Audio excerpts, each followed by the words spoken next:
మేమందరూ నవ్వుకుంటాం అంటే ఆఫీసర్స్ రాజకీయ నాయకులు అందరూ కూర్చొని మాట్లాడుతుంటే సూర్యుడి దగ్గర నుంచి ఆప్టిమల్ డిస్టెన్స్లో ఉండాలి. సూర్యుడి దగ్గరికి వెళ్తే మాడి మస్ అయిపోతాం, సూర్యుడి దగ్గర దూరంగా ఉంటే చల్లగా ఉంటుంది. అంత ఎనర్జీ ఉన్న వ్యక్తి చంద్రబాబు నాయుడు గారు. అంటే అహర్నిశలు పనిచేయాలి, సమాజానికి సేవ చేయాలి. అటు తెలంగాణ కానివ్వండి, ఆంధ్ర కానివ్వండి, తమిళనాడు, కర్ణాటక, అండమాన్ నికోబార్, ప్రపంచంలో ఎక్కడ తెలుగు వాళ్ళు ఉన్నా అన్ని రంగాల వాళ్ళు నంబర్ 1 ఉండాలి. వాళ్ళు ముందని తీసుకెళ్ళి లక్ష్యంతో ఇప్పుడు కూడా పనిచేస్తున్నారు. ఇప్పుడే రాము అన్నట్టు మన ఎన్నికల్లో అందరం కలిసికట్టుగా పనిచేశాం. మీలో చాలామంది తిరిగి భారతదేశానికి వచ్చారు, నెలల పాటు లీవ్ పెట్టి మా కోసం మీరు కష్టపడ్డారు. అది జీవితాంతం మేము గుర్తుపెట్టుకుంటాం.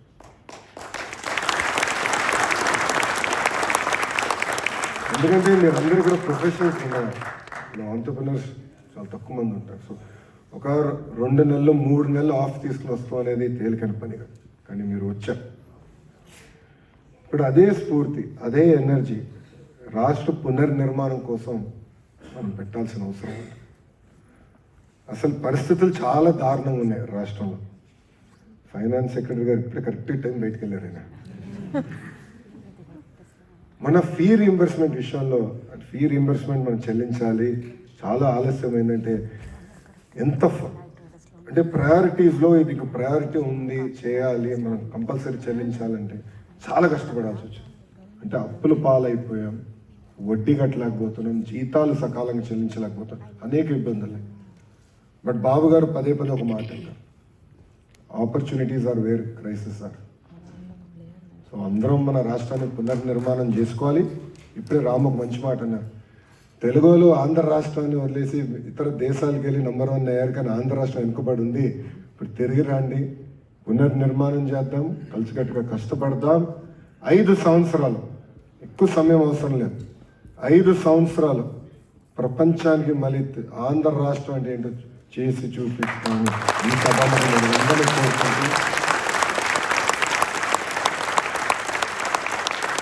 ఇప్పుడే భరత్ చెప్పినట్లు ఎకనామిక్ డెవలప్మెంట్ బోర్డు ఉంది. ఎవరైనా పెట్టుబడులు పెట్టాలన్నా, ఇంటరాక్షన్ చేయాలన్నా ఒక ఆర్గనైజేషన్ ఇప్పుడు క్రియేట్ చేసాం. That will be your single port to call. అదేవిధంగా హోమ్ క్యాప్లో కూడా కొత్త లీడర్షిప్ తీసుకొచ్చాం, వాళ్ళతో కూడా మీరు కోఆర్డినేట్ చేయొచ్చు.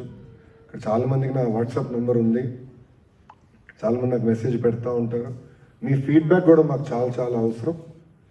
కేవలం అభివృద్ధి కాదు, రాజకీయ పరంగా కూడా మీ ఫీడ్బ్యాక్ మాకు చాలా అవసరం. Time to time me feedback తీసుకుని ఒకవేళ దారి తప్పుతున్నా అంటే మళ్ళీ సరైన దారిలో పెట్టాల్సిన బాధ్యత కూడా మన పైన ఉంటుంది. సో ఆ ఫీడ్బ్యాక్ కూడా మీరు ఇవ్వాలని సభాముఖంగా కోరుకుంటూ,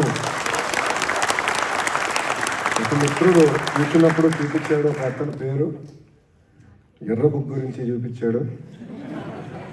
పాదయాత్రలు ఎర్ర బుక్ గురించి మాట్లాడి ఎవడు పట్టించుకోలేదబ్బా, ఎన్నికలైన అది నిన్న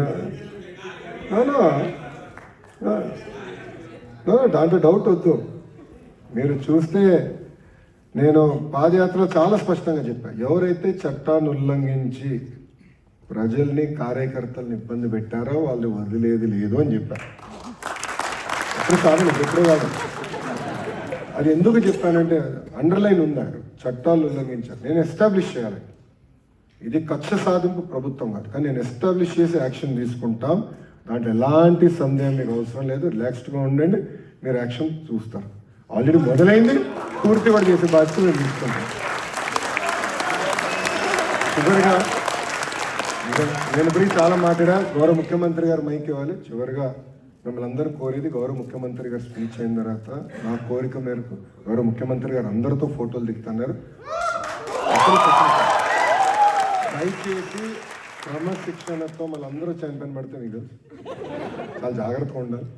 అందరూ డ్యాష్ పైకి రండి, 1 by 1 నీట్గా ఫోటోలు దిగి మళ్ళీ భోజనం కలవచ్చు. ఇప్పటికీ బాగా ఆలస్యమైంది.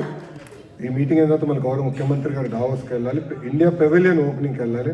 సో మీ అందరి సహకారం ఉండాలని మిమ్మల్ని అందరినీ కోరుకుంటూ, నాకు ఈ అవకాశం ఇచ్చిన మన ఎన్ఆర్ఐ టీడీపీ సభ్యులందరికీ పేరున నా హృదయపూర్వక ధన్యవాదాలు తెలుపుకుంటూ మీ అందరూ నేను సెలవు ఇస్తాను.